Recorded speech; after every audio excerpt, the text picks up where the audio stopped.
Hi, it's Nicole from KloBeauty.com, and today I'm going to show you some of my favorite beauty products.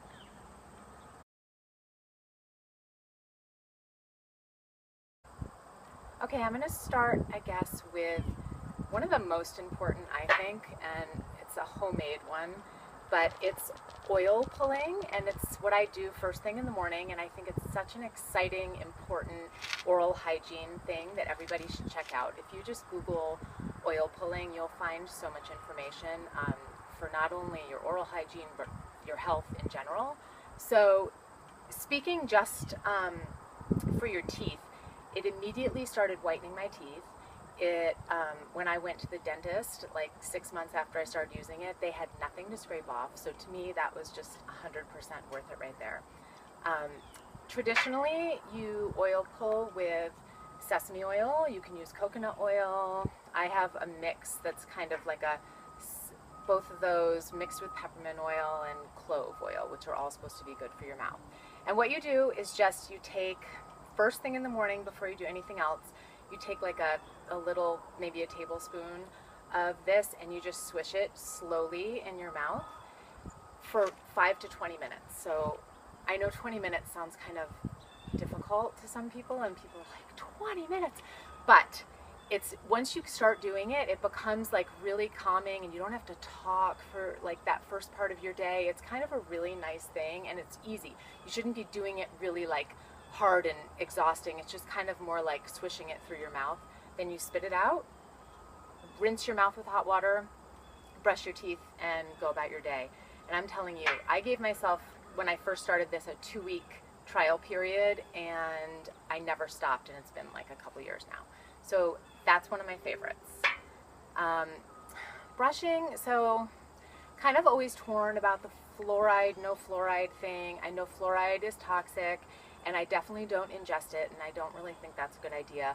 But as far as toothpaste goes, I don't know, my hygienist thinks it's so important to at least put fluoride on your teeth. So what I've been doing is I use this Tom's toothpaste, Wicked Fresh Spearmint, and then I alternate it with, I have an Ayurvedic toothpaste called Oromare, I think is how you say it, or Oromare, which has no fluoride, and it tastes delicious, and I feel like I just go between the two of them, and that kind of makes me feel good. I don't know what you guys think about the fluoride thing, but I'd be interested to hear.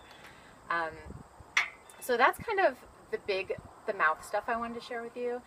Then as far as skincare, obviously I love Klo, and ever since I started kind of creating this line, that's all I've used. So it's probably been like 1.5 years or 2 years that I've only been using this, and so it consists of this RE3, which is our oil cleanser, and then our anti-aging serum.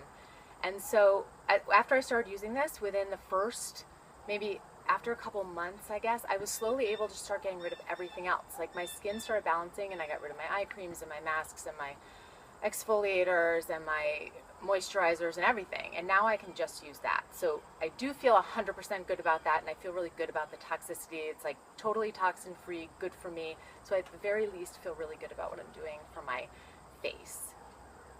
Some of these other ones, while I love them, I don't necessarily feel great about them, but I haven't found an alternative that matches them. And I know that that's always like a problem, is finding something that you love but that's also good for you. And I think that's why so many people still like hold on to these really toxic products. So let me know if you guys know of anything to replace my other products. But Dr. Bronner's, also another really good toxin-free soap. So this is kind of a cult classic. I've been using it for like 20 years now, and it's just a peppermint Castile soap. And what we do in my house is we have those little foaming pumps, and we just mix like a little Bronner's with water in the pumps. There are all of our hand soaps around at our sinks. We have one of them in our shower, and that's what we use for body soap. And so this one, I mean, I feel really good about. Hair. So I have kind of crazy hair. I've been playing with this idea of co-washing or unwashing. There's all different terms for it.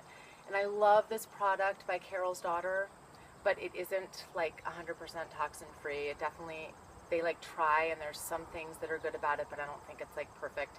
But it's called hair milk. And what it is it's like your shampoo and conditioner all in one, and there's no suds, and it's really moisturizing, and it smells really good. And so you just do this and rinse it, and then when I use this, I don't have to use any styler. It just kind of like, my hair comes out good from it. Occasionally I do use real shampoo and conditioner. And then my favorite styling product is by Just Natural, and it's Frizz hair lotion. And so after I shampoo and condition, I just like rub a little of this in. I love it. So this one I feel good about too. Then deodorant. So we did a blog post like a few weeks ago about how to make your own deodorant. So deodorant's one of those that's just toxic and really bad, and if you read about kind of what's in traditional deodorants, you will be really turned off by it. Yet I remember being really scared to kind of transition to the natural side of things, but it is so worth it. And this has been my product now for like at least 4 years, I guess. And my body transitioned. It was totally good once I started using it. It smells amazing, like suntan lotion, and I make it so that it's kind of a creamy consistency, but I have the whole recipe and everything on our blog at klobeauty.com, and it's full of good stuff, and give it a try. And then I have 2 more. This one is just a homemade kind of, threw together some oils just for like a body lotion kind of a thing. I put lots of frankincense in there because I've just been hearing so many good things about frankincense oil and like cancer reduction, and so I just like put a lot of that on my upper body. And I think it's a mix of like, I mix so many different things, but like jojoba oil, maybe avocado oil, sesame oil, sunflower oil maybe, and then I put some grapefruit essential oil in there for a good smell. Frankincense isn't like my favorite smell, so the grapefruit makes it smell delicious. And so that works really well for like my arms and upper body. Now, on the toxic side of things, for some reason I can't find one oil that makes my legs feel moisturized. Like at the moment they feel good, but then it like eventually seems to be drying them out. So I have to say that if there's one thing that I feel so guilty about that I'm still using, is like traditional lotions, moisturizers from, you know, the drugstore for my legs. And so if anyone has a really good lotion that they recommend that is toxin free, I would love, love, love to hear about it. And then I guess the last thing is, I love this Trader Joe's Spearmint Lip Balm. It's probably my favorite. And then when I finish a tube, I've been just mixing up like my own lip balm and actually just recycling these tubes and pouring it in. So I would say those are my favorites right now. Let me know what you think, and if you have any suggestions on how I can get more toxin free, let me know.